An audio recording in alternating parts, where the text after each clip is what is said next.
Hi, everybody. Welcome back to another week of 3 Good Minutes. I'm Jen. This is Ryan, and we are office created at Newmark.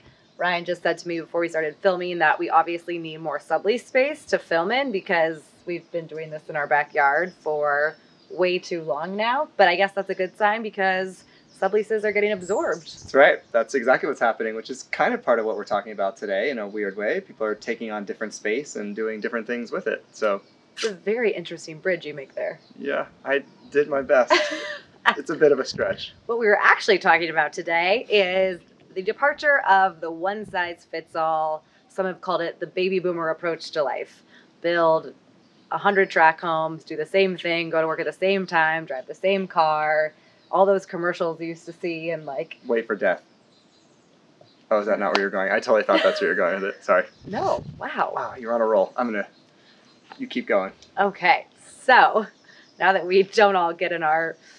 whatever, what were those cars called? The big Chevys? I'm not sure. Oh, okay. I was thinking about death for a second there, weirdly. Ryan's least favorite thing to talk about. Okay.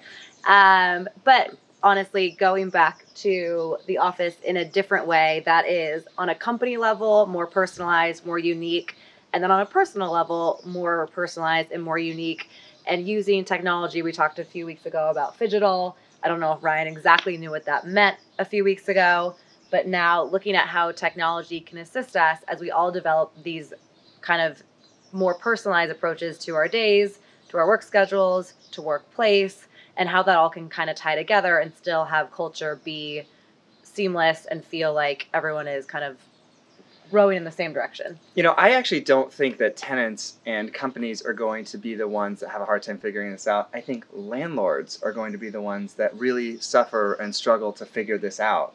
We had 6 conference calls today before we filmed this, and 4 of them were about workplace and what it looked like. And the issue that we're having a lot is actually with landlords not being able to get there fast enough. Tenants are really, really itching to come back across the country. I think that's not a secret at this point with all the major tech companies saying they're coming back. But a lot of ownerships are expecting them to come back and just say, it's almost like March of last year and the last 15 months never happened. But that isn't what's happening here. What's happening is people want to come back, but they really want to do it their way. As Jen said, a different way, not the baby boomer way, but the Gen C way, I think is what we're calling it, right? The generation COVID generation, and they want to do it a different way. And Gen Z and Gen X, they want to do it a very different way. Well, and if you joined our webinar from early on in the pandemic, I think it was last April when webinars were still a thing, we talked to a few landlords about what they were going to do and framing it for them as this is a chance for them to really be innovative, to invite tenants back. We thought they were going to go back earlier then, but to buildings that were safe or where they were catering to certain needs of tenants. And the feedback then, and honestly the feedback for not all, but many landlords across both California and the country has been, we'll kind of just wait it out. We won't make a lot of changes. We don't have to. We'll keep charging the same rents. We'll keep collecting your same rent, even though you haven't been in your office. And we're sure you'll be happy to come back. And I think that there will be a rude awakening for many, and tenants should be able to design their own life instead of just going into whatever a landlord is really designed for them. Yeah, I think that the reckoning that's coming isn't necessarily around rents going, plummeting. We haven't seen that. I don't expect to see it. We see them come down, just not drastically like we thought a year ago. I think the reckoning that's coming in the second half of this year is ownerships and their desires being very different to have space that is the same as it was before, and tenants saying that's just not going to work for us. Right. There's already been a flight to quality. We've already seen it. Tenants are willing to pay more for it. And so if you're a landlord and you're watching, here's looking at you.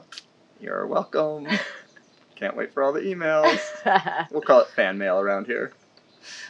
One good thing. One good thing this week. My one good thing is for the first time in 16 months, next week, my parents are going to get to see my kids. And it truly brings tears to my eyes because I know how excited all 6 of them are for that. And I'm excited to have that moment. So my one good thing is my parents being healthy and fully vaccinated and coming out here to spend some time with my kids. Just to confirm, that's not 6 children, that's 4 children and 2 parents, in case you were wondering, because I was for a second if you saw my face. That's right.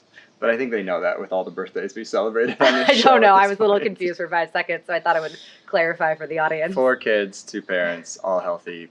Really grateful for that. It's a good one, a good thing.